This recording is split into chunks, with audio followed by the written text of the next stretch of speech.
आज हामीसँग हुनुहुन्छ वरिष्ठ पत्रकार, राजनीतिक विश्लेषक तथा राष्ट्रिय शक्ति नेपालका प्रवक्ता अनिल योगीज्यू।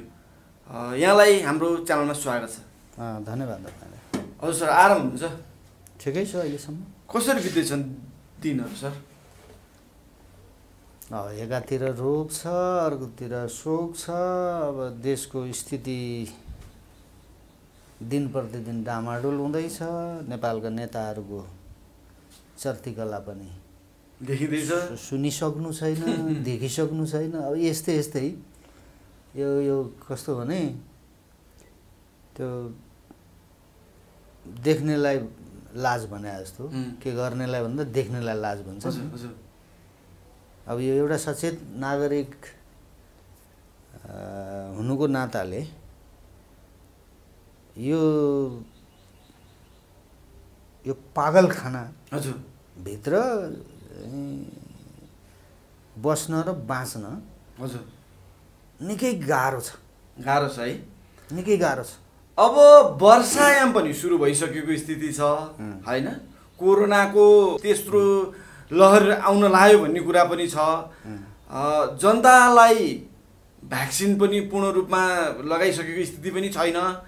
बाढी पहिरोले तपाईको मेलम्ची लगायतका ठाउँहरूमा बस्तीका बस्ती बगाइरहेको स्थिति छ। यो अवस्थामा हाम्रा नेताहरू सत्ताको चलखेल हैन, को चाहिँ प्रधानमन्त्री को हुने भनेर सत्ताको चलखेलमा खुब लागिरहेको देखिन्छ। नेपालको राजनीति कतातिर जाँदैछ सर? अब यो चाहिँ अहिले तपाईको प्रश्न अत्यन्तै गम्भीर प्रश्न हो। यो बुझ्नेका लागि चाहिँ हजुर, जसले विवेक प्रयोग गर्छ, जसले आफूलाई सचेत नागरिक हुँ भन्छ, जसले के न्याय हो के अन्याय हो भन्ने कुरा छुट्याउन सक्छ, जसले यो व्यवस्था खराब र त्यो व्यवस्था ठिक भनेर त्यसको व्यवस्था माथि पनि चाहिँ विचार गर्न सक्ने विवेक राख्छ, ती मान्छेका लागि चाहिँ यो निकै ठुलो पीडादायी प्रश्न हो है। त्यो किन हो त भन्दाखेरि भ्याक्सिनको लागि भारतबाट ल्याउने भनेर यिनीहरूले पैसा समेत तिरिसकेको भ्याक्सिन अझै एक महिनासम्म चाहिँ त्यो भ्याक्सिन आउन सक्दैन भन्ने खालको आजै मैले चाहिँ अनलाइनमा न्युज हेरेको थिएँ है। त्यो भ्याक्सिन नआउने भयो। आज एउटा अर्को न्युज हेरेको थिएँ मैले। अदालतका चाहिँ न्यायाधीशहरूलाई नयाँ गाडी किन्नलाई 81 करोड रुपियाँ चाहिँ छुट्याएछ। हजुर है, आजैका न्युजहरूको कुरा गर्दैछु म तपाईँलाई। तपाईँले पुष्पकमल दाहाल र प्रधानमन्त्री ओलीको जुहारी तपाईँले सुनिराख्नै भएको छ। हरपष्टै छ, अनलाइनदेखि पत्रिकाहरूमा हैन। मलाई बौला कुकुरले टोकेको छ भन्नुहुन्छ प्रधानमन्त्री। अब उहाँले मलाई बौला कुकुरले टोकेको छैन भने प्रधानमन्त्रीले नै भनेपछि त पत्याउनु पर्यो नि त। होइन टोकेको छैन होला हैन। तर उहाँले अरू केही कुराहरू पनि भन्नुभयो। सत्ता यिनीहरूलाई दिँदैन, नेपालहरूलाई बौला कुकुरले टोकेको छ यिनीहरूलाई मैले सत्ता छोड्नलाई। त्यो त ठिकै होला। यो सत्ताको भोग, शक्तिको भोग कस्तो हुँदो रहेछ भन्ने कुरा त्यो ओलीको प्रवृत्तिबाट, प्रचण्ड र चाहिँ माधव नेपालको प्रवृत्तिबाट, शेरबहार देउबाहरूको प्रवृत्तिबाट र विशेष गरी नेपालका पार्टीहरूका नेता भनिनेहरूका प्रवृत्तिबाट त्यो कुरा यो 20-30 वर्षले छर्लङ्ग बनाएको छ। यिनीहरू सत्ता र शक्ति बाहेक यिनीहरूले अरू केही पनि देख्दैनन् भन्ने कुरा त्यसमा यो 20-30 वर्षको राजनीतिले देखाएको छ। अब तपाईँले राजनीतिक अवस्थाको बारेमा प्रश्न गर्नुभयो। यो देशद्रोही भन्दा पनि फरक नपर्ने जनघाती र राष्ट्रघाती राजनीतिक आवरणका यी धन्दावालहरूमाथि अविलम्ब यिनीहरूमाथि निषेध नगर्ने हो भने यिनीहरूले मुलुकलाई युद्धमा फसाई छाड्छन्। यो कुरा मैले आज मात्र भन्दै छैन, मैले यो कुरा 2 दशकदेखि भन्दै आएको छु म। हजुर। नेपालका नेताहरू स्वाधीन छैनन्, नेपालका नेताहरूमा देशभक्ति छैन, नेपालका नेताहरू स्वतन्त्र पनि छैनन्। यिनीहरू विदेशीहरूको नचाहिँदो ढङ्गले यिनीहरू सम्बन्ध राख्छन् र उनीहरूको पैसा खान्छन् र त्यो पैसाको एक अंश 100मा 5% चाहिँ 95 चाहिँ यिनीहरू आफै खान्छन् हैन, 5% चाहिँ यिनीहरूले जनतालाई छरिदिन्छन्, कुखुरालाई चारो छर्या जस्तो। चारो छर्या जस्तो। अनि जनता उफ्रिन्छन् सडकमा, कहिले आन्दोलन गर्छन् त कहिले बन्दुक हातमा थमाइदिन्छ, युद्ध गर्छन्। त मस्ती कसको हुन्छ त भन्दा यहीँ फेरि विदेशीका डिजाइनमा काम गर्ने दलालहरूको मस्ती हुन्छ। त्यही देखियो नि त हैन। यो 20-30 वर्षको राजनीतिमा पञ्चायत व्यवस्थाले देश बलियो भएन, पञ्चायत व्यवस्थाले चाहिँ राष्ट्रको स्थितिविधि र जनताको चाहिँ जीवनशैलीलाई चाहिँ बलियो बनाएन। स्वतन्त्रता के चाहिँदा नचाहिँदा हक र अधिकार हामीले पाएन जनताले। प्रजातन्त्र आएपछि सबै थोक हुन्छ भनेको हो नि 46 साल। म आफै 46 सालको आन्दोलनकारी हुँ। हजुर। ढुङ्गा हान्न जानु भएको थियो? हानेको छु। हजुर। प्रहरीलाई ढुङ्गा हानेको छु शहीद गेटमा मैले।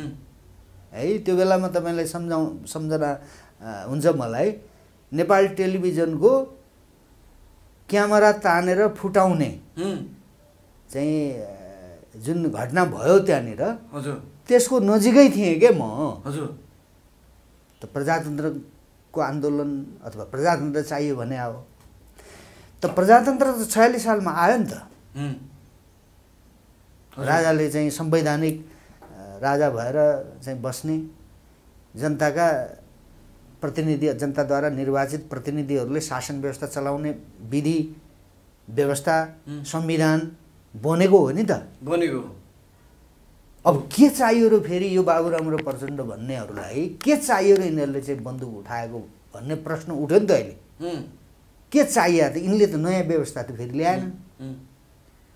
खसीको टाउको झुन्ड्याएर कुकुरको मासु बेच्ने व्यवस्थाले चाहिँ काम गर्दैन। हिजो पञ्चायतले काम गर्दैन भने एउटा तत्त्वले हैन, राजाले काम गर्दैन भने, अनि त्यसपछि प्रजातन्त्रले काम गर्छ भनेपछि लौ त भनेर राजाले दिए त फेरि भएन, फेरि बन्दुक उठायो बाबु। प्रजातन्त्रले बन्दुक, प्रजातन्त्रका विरुद्ध बन्दुक उठ्यो है। 6 वर्षमै प्रजातन्त्रका विरुद्धमा बन्दुक उठ्यो नेपालमा। त के कारणले चाहिँ बन्दुक उठ्यो त 6 वर्षमै भनेर यो देशका विद्वान बुद्धिजीवीहरू अहिलेसम्म मिहिन रूपमा त्यसको समीक्षा गर्दैनन् हैन। विद्वान बुद्धिजीवी मात्र होइन, यो देशका शासन व्यवस्थाका अरू अवयवहरू पनि छन् नि। सेना छ, प्रहरी छ, कर्मचारी तन्त्र छ, के अनुसन्धान भन्छ, के छ खाइरहेछन् नि त के नाममा।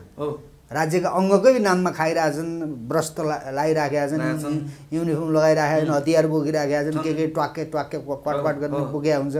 के रमाइलो गरे त्यो? समीक्षा त हुनुपर्ने नि। 46मा चाहिँ यो व्यवस्था हुँदैन भनेर पञ्चायतलाई विस्थापित गरियो, प्रजातन्त्र ल्याइयो।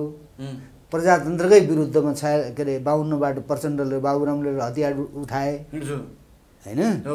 अहिले यो 62-63 पछि फेरि यो के शान्ति प्रक्रियाको नाममा मुलुकमा हिंसा मचाउने र प्रतिहिंसा मचाउने पनि यिनीहरू,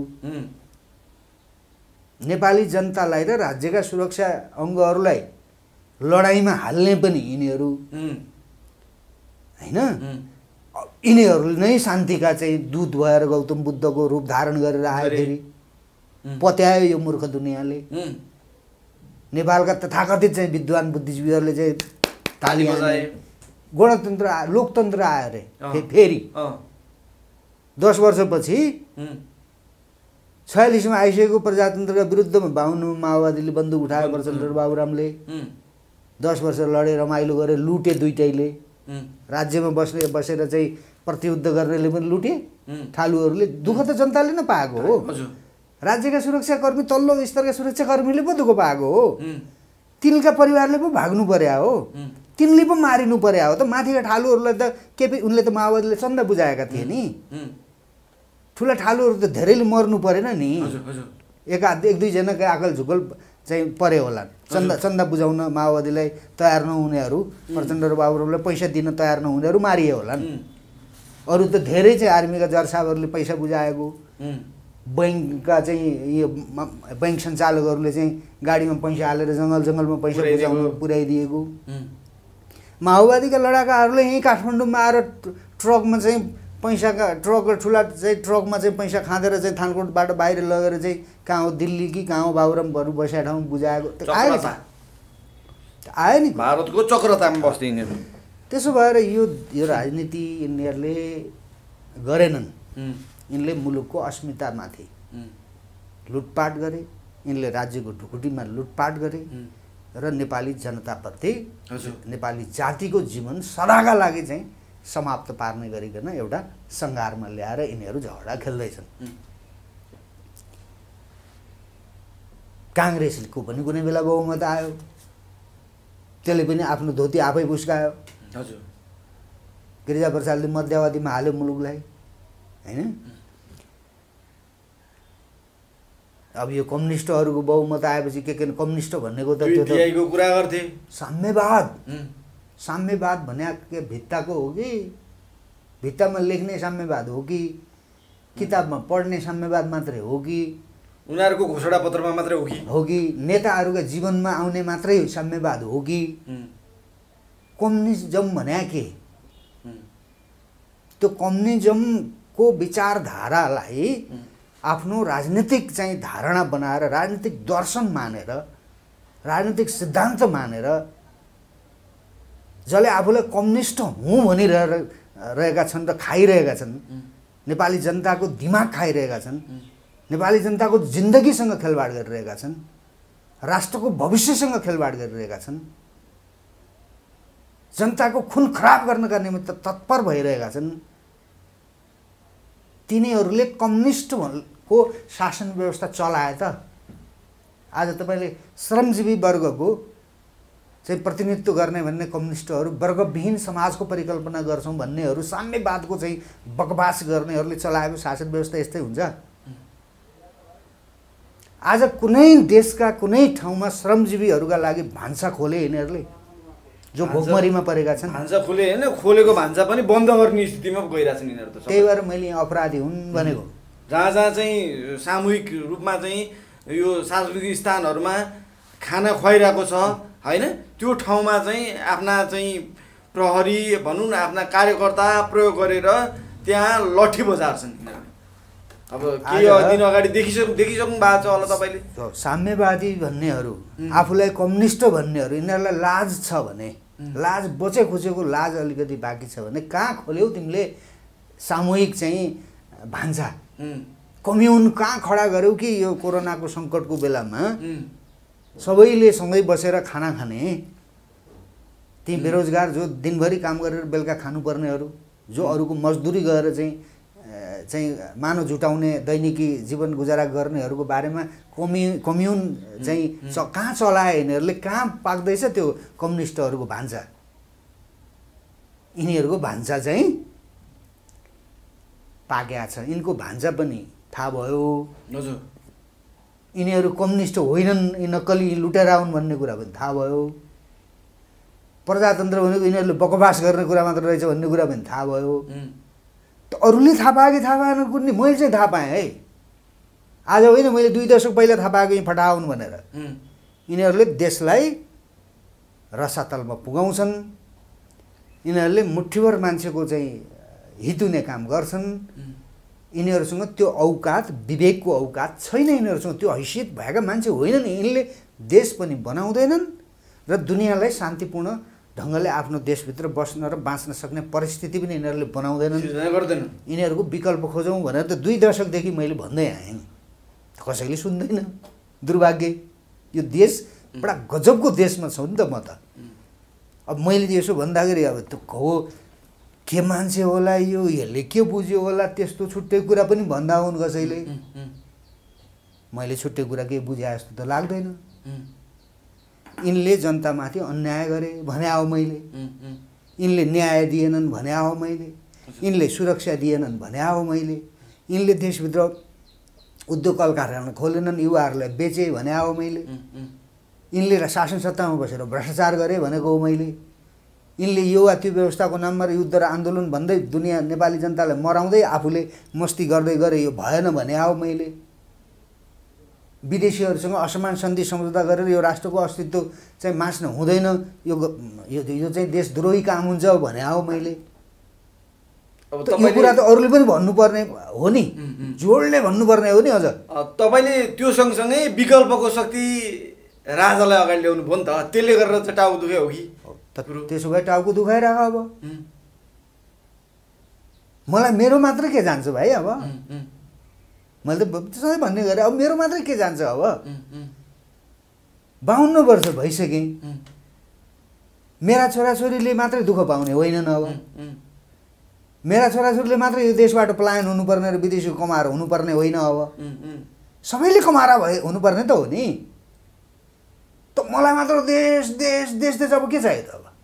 अब केही समय अगाडि अहिले तपाईँले जुन कुरा गरिरहनु भयो, जस्तो अहिले टोलमा भनौँ न सहर बजारमा के हल्ला छ भनेदेखि अब 22-23 गतेभित्र भनौँ न प्रधानमन्त्री केपी शर्मा ओलीले एउटा नयाँ कुराको उद्घोष गर्दै हुनुहुन्छ होइन भन्ने कुरा हल्ला छ होइन। केही समय अगाडि उहाँले नारायण रेड्डी अगाडि एउटा कार्यक्रमको आयोजना गर्नुभएको थियो। त्यो बेलामा पनि राजावादीहरूले के भन्थे भन्दाखेरि ल त्यहाँ नारायण रेड्डी अगाडिबाट हिन्दू राज्य घोषणा हुँदैछ भनेर अब हामीले के गर्नु नपर्ने भयो भनेर खुसी हुन्थे होइन। अब त्यस्तै चाहिँ हो कि हो यहाँ? तपाईँले यसको केही सङ्केत पाउनु भएको छ कि छैन? के छ कुरा? होइन, यो चाहिँ यो अफवाहका पछाडि लाग्नु हुँदैन। हामी जस्तो विवेक प्रयोग गर्ने मान्छेले, यी मान्छे को हुन् भन्ने कुरा चिनिसकेको मान्छेले त्यो हावादारी कुरा गरेर चाहिँ समय व्यतीत गर्नु हुँदैन। यो व्यवस्था ओलीकै कारणले जान्छ। नम्बर 1 उनका भाषा हेर्नुहोस् न, उनको शासन शैली हेर्नुहोस् न, कहाँ टिकेर चलाइरहेछन् उनले। संविधानमा टिकाए पनि देखिँदैन, सामाजिक धरातलमा टिकाए पनि देखिँदैन, कुनै अन्तर्राष्ट्रिय मूल्य मान्यताका आधारमा टिकाए पनि देखिँदैन, कुनै विधि विधानका आधारमा टिकाए त झन् हुँदै होइन। केमा टिकाए त है? त्यसो भएको हुनाले उहाँले मुलुकमा उहाँ टिकिराख्नु होला भन्ने मलाई लाग्दैन। उहाँ जानुहुन्छ होइन, र यो व्यवस्था पनि जान्छ, सँगै जान्छ ओलीकै कारणले। त्यसपछि के आउँछ? अब हामीले त स्पष्ट भनेका छौँ, राज संस्था प्रजातान्त्रिक राज संस्था होइन, विधिको शासन, आम नेपाली जातिलाई देशभित्र बस्न र बाँच्न सक्ने परिस्थिति बनाउनका निमित्त अभिभावकी भूमिका उसले खेलिदियोस्। प्रजातन्त्रका कै आधारमा चाहिँ यो मुलुकलाई अगाडि लैजानका निमित्त शासन प्रशासन चलाउनका निमित्त अरू नेपालीहरू तयार छन्। यी मात्र होइनन् नि, दलका नेताहरू मात्रै त मान्छे होइनन् नि त, अरू पनि दुनियाँ छ नि, करोडौँ नेपालीहरू छन्। त्यसो भए त्यहाँ त्यो भोलिको कुरा चाहिँ त्यो हुनसक्छ। त्यसमा गयौँ भने हामी बाँचौँला भनेको, देश बाँचला भनेर भनेको राज संस्थामा जाउँ भनेर।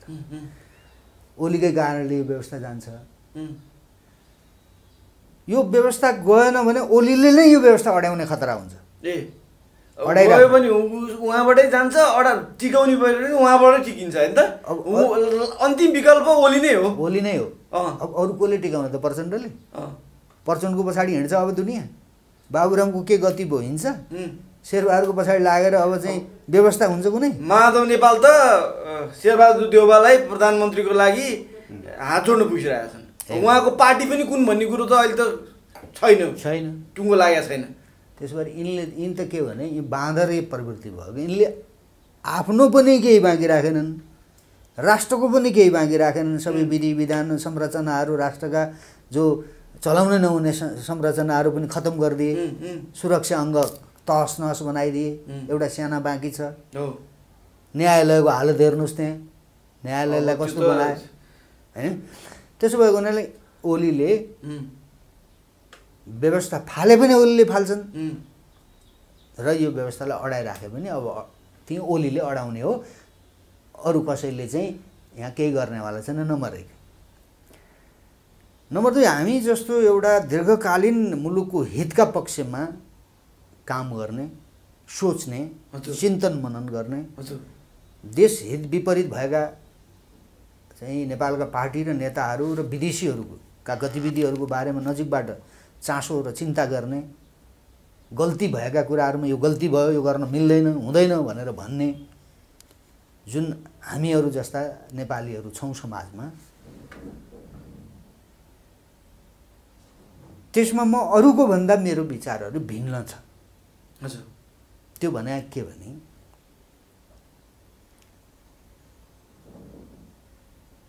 ओलीले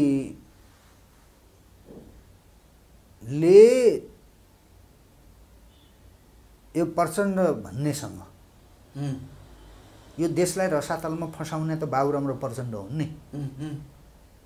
ओली र चाहिँ देउवा पनि हुन् हुन त, तर अहिले ओलीको भाषा सुन्दा चाहिँ उनी हाम्रो भाषा बोलिराखेका छन् क्या। राष्ट्रवादी, देशभक्त, विदेशीका विवेकमा नचल्ने, विचारमा नचल्ने, हाम्रा आफ्ना विवेक र विचारमा चल्ने विवेकयुक्त नेपालीको भाषा चाहिँ ओलीले बोलिराखेका देख्छु, सुन्छु मैले। त्यो के भने बाँदरमुडे घटना घटाउने है, बोइङ लुड्ने, क्यान्टोनमेन्टको फाइलको कुरा गर्छन् कहिलेकाहीँ, क्यान्टोनमेन्टमा भ्रष्टाचार गर्ने, नक्कली चाहिँ लडाका बनाएर पैसा ल्याएर खाने, त्यो हिसाब किताब केही बुझाउनु नपर्ने, अनि आफ्नो पार्टीको विरोध गरे बापत चाहिँ मान्छेलाई, फरक विचारको मान्छेलाई चाहिँ अपहरण गरेर लिएर महिनौँ दिनसम्म राखेर तडपाएर मार्ने, ललिता निवासको कुरा पनि गर्छन् बेला बेलामा। फेरि यी तमाम अपराधमा चाहिँ मुछिएको मान्छे प्रचण्डलाई र ओलीलाई सत्ता छोड्ने मलाई बहुलाकोहरूले ठोकाएको छ भन्ने ओलीले भनेको सुन्दाखेरि चाहिँ हामी राष्ट्रवादीहरू चाहिँ ओलीको पक्षमा छौँ। यस कारण छौँ हामी, ओली टिकिरहनुपर्छ। ओली टिकिरह्यो भने तपाईँले भन्नुभएको जस्तो राज संस्थाको कुरा गर्नुहुन्थ्यो, त्यो चाहिँ कसरी आउँछ त फेरि? त हामीलाई राज संस्था त जनताले खोज्दैछ नि। यो झगडाको अन्त्य गर्नलाई त हामीले गर्न सक्दैनौँ नि। भोलि राज संस्था फर्केर हामीले गर्नुपर्ने भयो भने त ओलीसँग पनि हिसाब किताब गर्छौँ हामी। हामीले गर्ने हिसाब किताब भने त प्रचण्डसँग मात्रै होइन नि। अहिले यो प्रचण्ड र बाबुराम भन्नेलाई तह लगाउनलाई त तपाईँले र मैले त सक्दैनौँ, म त सक्दिनँ। म त मेरो हातमा, म शासन सत्तामा भइदिएको भए त म गरिहाल्थेँ, म कसैलाई सोध्नेवालै थिएन नि। के गर्नु, यिनले अब गरेको अपराध मलाई थाहा छ, कहाँ हान्ने भन्ने कुरा मलाई थाहा छ नि, म गरिहाल्थेँ। त्यो ओलीको भाषा सुन्दाखेरि चाहिँ उहाँले गर्न खोज्या त होइन जस्तो पनि लाग्दैछ क्या मैले। आफ्नो सत्ता रक्षाको लागि पनि ओलीले त्यो गर्न खोज्या हो भने त राम्रै हो।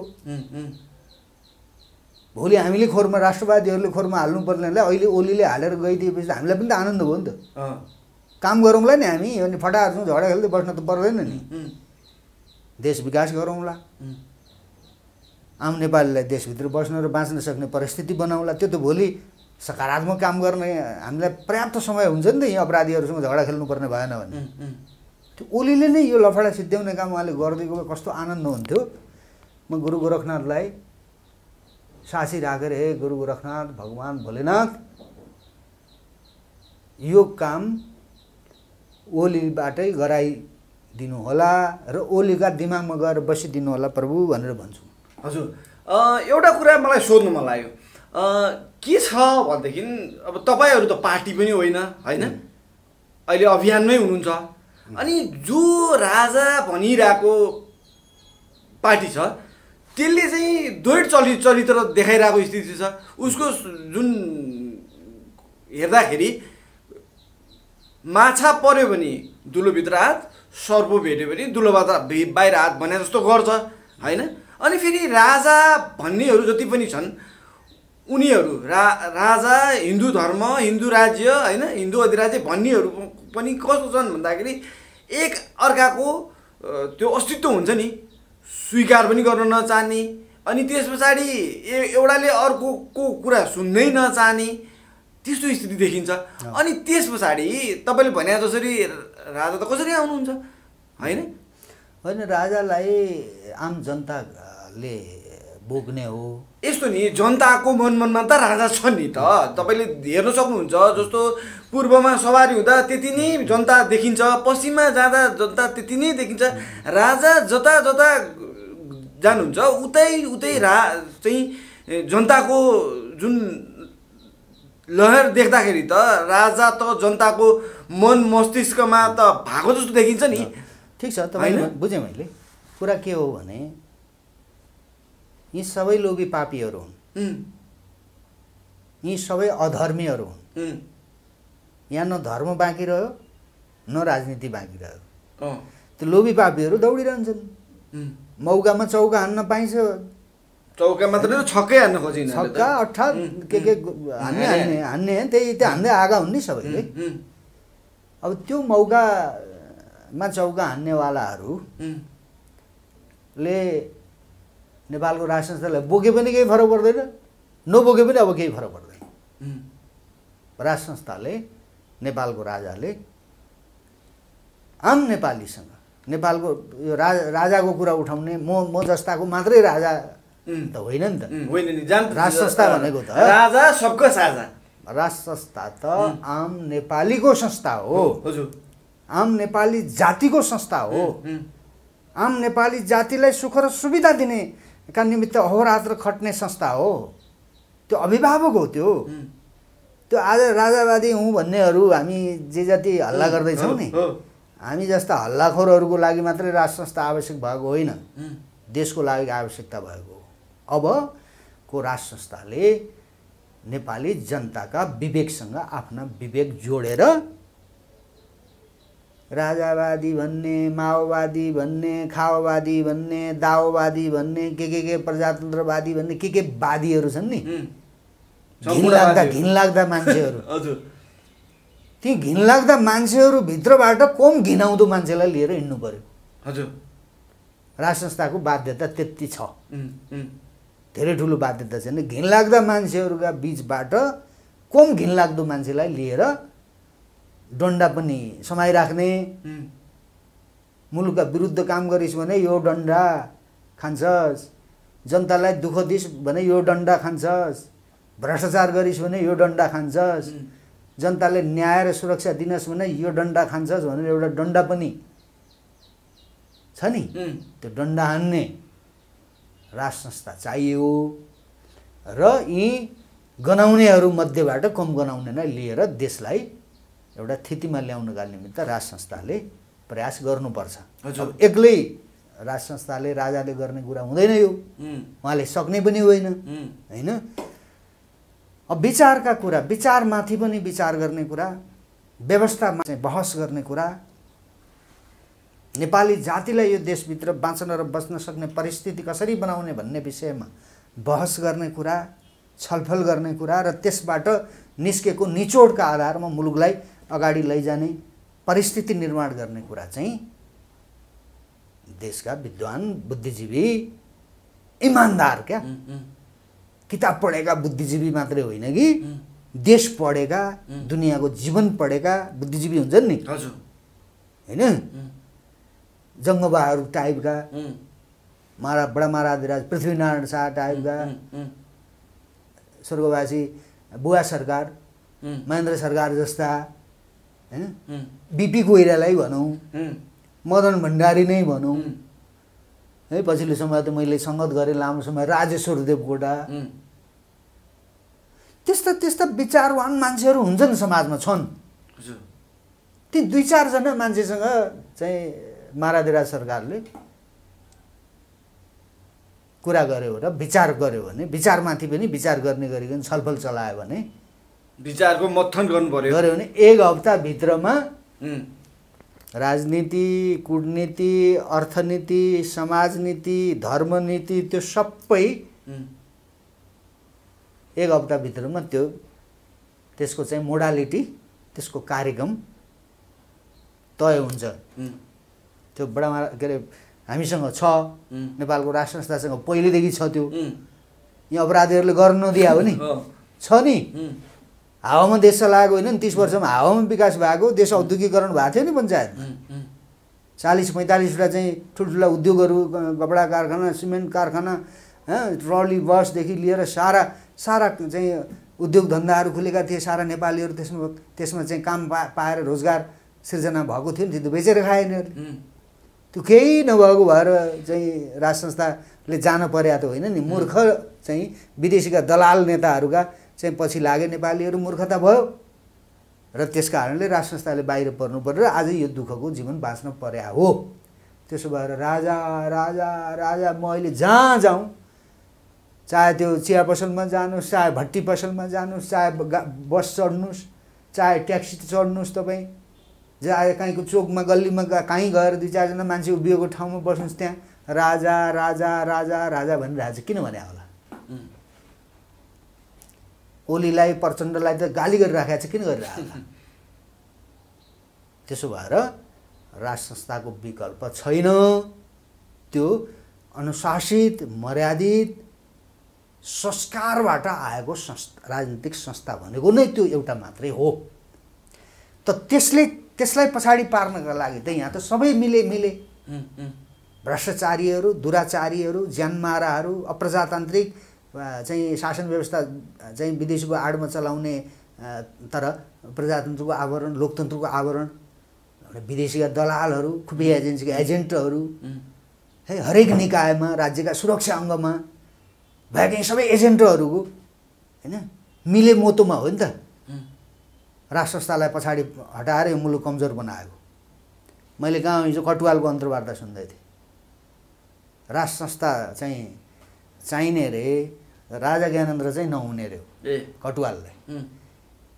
अब यस्ता जुन खालमा खायो त्यही थालमा चाहिँ आँची गर्ने यस्ता मान्छेलाई पालेर बसेका थियो नि त राज संस्था हिजो। त्यो राज संस्थाले पनि अब कस्ता दुनियाँ बचाउने, दुनियाँ पाल्ने कुरा त त्यो उसको धर्म हो। तर ठालु पाल्ने, कस्ता ठालु पाल्ने भन्ने विषयमा पनि अब राजाले, राज संस्थाले निर्णय गर्नुपर्छ। ठालु त त्यस्तो पाल है, विद्वान बुद्धिजीवी त्यस्तोलाई पाल जसले राष्ट्रघात नगरोस्, राज संस्थालाई प्रति घात नगरोस्। र महाराजा सरकारहरूका बारेमा बोल्दाखेरि शाही नेपाली सेनाको पूर्व चाहिँ सेनापति कटुवाल उसले बोल्या भाषा हेरौँ त, त्यो कस्ता मान्छेलाई पालेर रहेछ त। मेरो छोरालाई चाहिँ त्यहाँभित्र राखेर पालेर सेनापति बनाइदिए भए त मेरो छोरालाई त्यस्तो भाषा बोलेको भए त म त्यही बेलुका सुट गरिदिन्थेँ। कस्तो कस्तो आँटा आएको यिनीहरूलाई। त्यही राज संस्थाका आडमा चाहिँ कहाँको एउटा ढाक्रेको छोरो चाहिँ त्यत्रो ठालु पल्टियो, राजाको बारेमा त्यस्तो चाहिँ निम्न स्तरको टिप्पणी गर्छ। त्यसो भएर अब यो ठालुहरूका कुरा सकभर नेपालको राजाले नसुनोस् भन्छु म चाहिँ। जनताका कुरा चाहिँ मेरो पनि नसुने केही फरक पर्दैन। मेरा कुरा सुनोस्, अरूका नसुनोस् भने होइन मैले। जनताका कुरा सुनोस्, मेरा पनि सुन्नु पर्दैन। जनतालाई ल्याउ जाऊ, को ठालु चाहिने हो डन्डा हान्ने गरिकन ठालुलाई चाहिँ कहाँ को चाहिँदो रहेछन्, कस्ता चाहिँदो रहेछन् ती मान्छे लिएर जाऊ। मेरा कुरा पनि सुन्नु जरुरी छैन। ठालुहरूले त धोका दिएको हो नि नेपाली जनतालाई। उछाल्ने विदेशीका दलाल ठालुहरू र विदेशीसँग नदेखिने गरी जोडिएका र हिजो राज्यका जिम्मेवार ठाउँमा बसेका ठालुहरूले गर्दाखेरि हो नि यो राष्ट्र आज रसातलमा फँसेको। त्यस्ता मुला दोक्लाहरूले चाहिँ ठुला कुरा गर्ने, हामीलाई पढाउन खोज्ने, विद्वान पल्टिने हाम्रो अगाडि, ज्ञानी पल्टिने, पढालेखा पल्टिने, विचारका कुरा गर्ने, यसो हुनुपर्छ, उसो हुनुपर्छ, यहाँ आउनुपर्छ, हामीलाई सिकाउने गवारौँ हामी आजको युगमा। त्यसो भएर यिनले गरेका अपराध अक्षम्य खालका छन्। यस विषयमा आम नेपालीहरूका बिचमा समीक्षा होला, हुनुपर्छ। अबको चाहिँ मुलुकको रक्षाको चाहिँ प्रश्न चाहिँ गम्भीर बनेको छ। यसमा चाहिँ नेपाली सेना र नेपालको शाहवंश, नेपाली जनता, यो तीनटाका विवेक जोड्ने गरिकन, यो तीनटाले मिलाएर यो सर्भिस पिपुललाई सशक्त बनाउने, बलियो बनाउने, आफ्नो देशको जनतालाई, नेपाली जातिलाई बलियो बनाउनका निमित्त स्वयं जनता पनि बुझ्ने हुनु पर्यो। अब राजा राजा भने त कारण छ नि त, बुझ्यौँ बुझ्यौँ बुझ्यौँ बुझ्यौँ अब आइदे बचाइदे भने हो नि, होइन? त्यसो भएर अब सेनाको नेतृत्वले पनि बुझ्नु पर्यो, माराधिरा सरकारले पनि बुझेर मुलुकलाई शीघ्रातिशीघ्र नेतृत्व दिएर नचाहिँदा काम गर्नेहरूमाथि निषेध गरेर मुलुकलाई विकासको बाटोमा अगाडि लैजानु पर्यो। हस्, समय र संवादको लागि हजुरलाई धेरै धेरै धन्यवाद। ल, मलाई पनि समाजको आवाजमा मौका दिनुभयो, धेरै धेरै धन्यवाद।